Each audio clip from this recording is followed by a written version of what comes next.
Bonjour à toutes et à tous et bienvenue sur On en parle. Et aujourd'hui on va parler de Resident Evil 3, le remake. Resident Evil 3 Remake est un survival horror action développé et édité par Capcom, sorti le 3 avril 2020.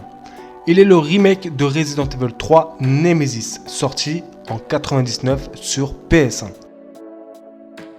L'histoire se déroule au même moment que Resident Evil 2. On y incarne Jill Valentine, membre du STARS et rescapée du premier opus, qui va devoir survivre face à l'une des armes biologiquement modifiées appelée Nemesis. Maintenant que les présentations sont faites, passons à la critique, et il y a pas mal de choses à dire.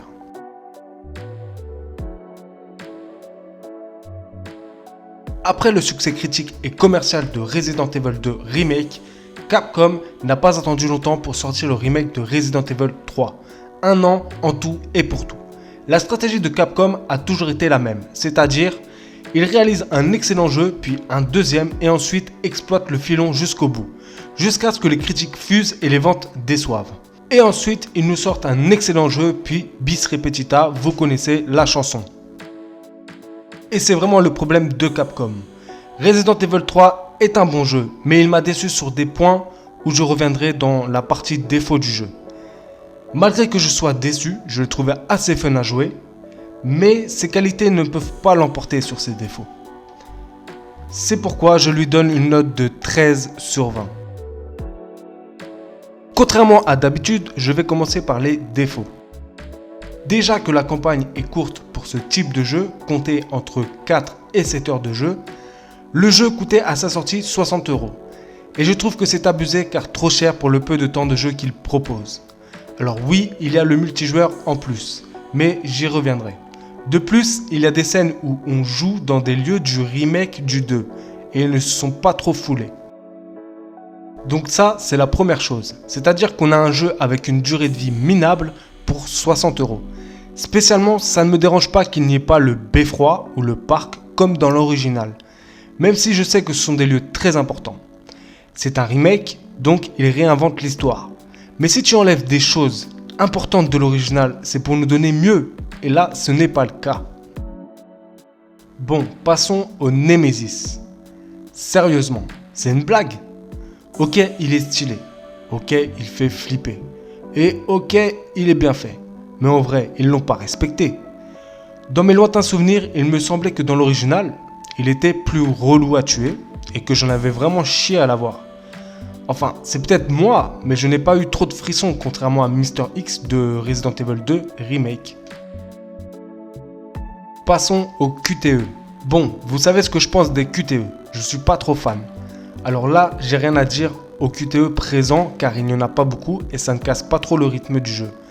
Mais je veux parler des QTE quand tu te fais choper par un zombie. Oui, ceux-là qui servent à rien. J'ai eu beau appuyer comme un fou, à chaque fois je me faisais quand même bouffer. Bordel. Dans la démo, c'était présent, mais je m'étais dit que c'était justement une démo et qu'ils allaient l'améliorer. Eh bien que dalle. Et c'est assez frustrant car autant ne pas les mettre, c'est pareil. Allez, un petit dernier pour la route, la VF. Quand je pense que certains disaient « Pour une fois, la VF est bonne ». On n'a pas joué au même jeu, je pense. Non, sérieusement. Preuve à l'appui, je vous fais un petit comparatif des voix en VO et VF. Et on se retrouve juste après.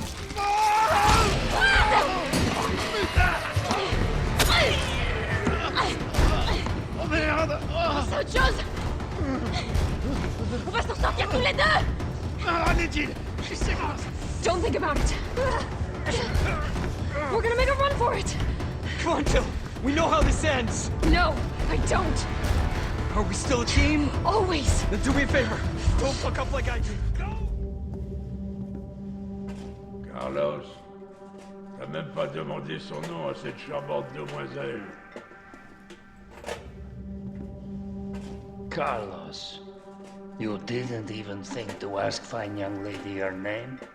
Alors, la VF est bonne? Entre une Jill hystérique et inaudible, et un russe ou ukrainien qui n'a pas d'accent, j'ai envie de juste dire LOL. Revenons sur ce dernier. Désolé, mais il s'est trompé de personnage là. Écoutez bien. Ravi de te rencontrer, Jill. Je suis Michael Victor, chef de peloton de l'UBCS. Mon équipe a été envoyée ici pour secourir les civils. On dirait le mec, il est bourré ou il a 90 ans. De plus, où est l'accent? Dans la VO, il y a bien l'accent d'un russe ou d'un ukrainien.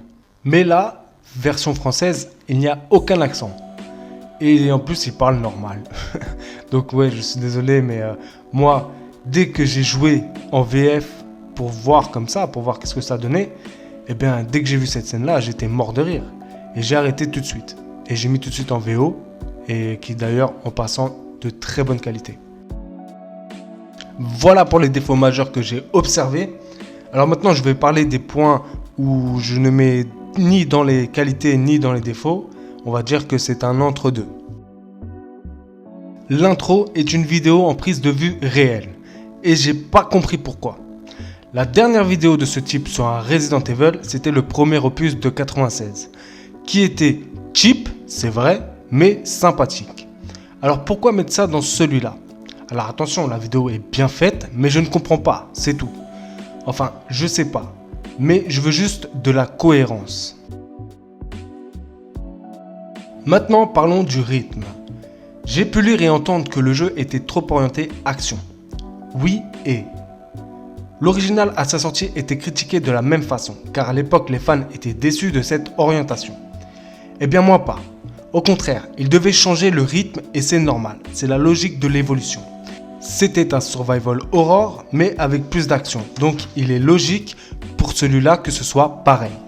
Donc spécialement ça ne me choque pas, et je trouve que le rythme est assez bien dosé. Sinon, concernant le gameplay, pas de changement, c'est le même que le remake du 2. Après, il est efficace et ça marche bien, donc je comprends qu'il l'ait gardé. Par contre, il y a le couteau qui doit être avec une touche rapide pour pouvoir l'utiliser. Et contrairement aux autres Resident Evil, j'ai pas trop compris pourquoi ce changement. C'est d'ailleurs assez dommage. Maintenant, passons au multijoueur. J'ai trouvé le concept intéressant, assez bien pensé, et on voit qu'il y a du taf derrière. Mais malheureusement, je me suis ennuyé. Le pire, c'est quand tu attends des plombes pour jouer et que ta partie se termine en 5 minutes, même pas. Contrairement au solo, j'ai trouvé le gameplay mou, et si on ne communique pas, ça devient compliqué. Alors, il y a deux camps. Il y a les survivants qui doivent s'échapper d'un point A à un point B, et il y a le mastermind, un des méchants des Resident Evil, qui fera tout pour vous piéger ou vous tuer. Donc le mastermind a clairement l'avantage si l'équipe d'en face n'est pas habituée des mécaniques du jeu ou ne communique pas. Après, je trouve le concept intéressant, mais après quelques minutes, ça m'a un petit peu saoulé. Après, testez et faites-vous votre opinion, bien sûr, il se peut que vous aimiez. Allez, on arrête les frais et on passe aux qualités. Déjà la direction artistique, qui est un petit peu mieux que le remake du 2, car il y a un peu plus de profondeur de champ, et aussi il y a une palette de couleurs différentes que j'ai trouvé bien gérée. La mise en scène, les graphismes, les jeux de lumière sont toujours au top. Et puis à des moments de l'histoire, on incarne Carlos Oliveira, et franchement j'ai bien kiffé. Il est badass, charismatique et surtout son caractère est bien développé. On s'y attache vraiment à ce personnage. De plus, j'ai trouvé ses phases de gameplay plus intéressantes que Jill. Voilà, c'est vraiment dommage car il a certaines qualités, mais ils ont enchaîné trop vite et le temps de développement était trop court. Mais ça ne me surprend pas car c'est du Capcom tout craché. Après, ça reste un bon jeu, fun à jouer, mais pas à 60 €. Prenez-le en occasion ou en promo. La critique se termine, j'espère que vous avez apprécié cette vidéo. Bien sûr, si vous avez apprécié, likez, ça fait toujours plaisir. Si vous avez des choses à dire, commentez. Si vous n'êtes pas abonné, abonnez-vous, c'est gratuit. Moi, je vous dis à bientôt pour de nouvelles vidéos. Prenez soin de vous, au revoir.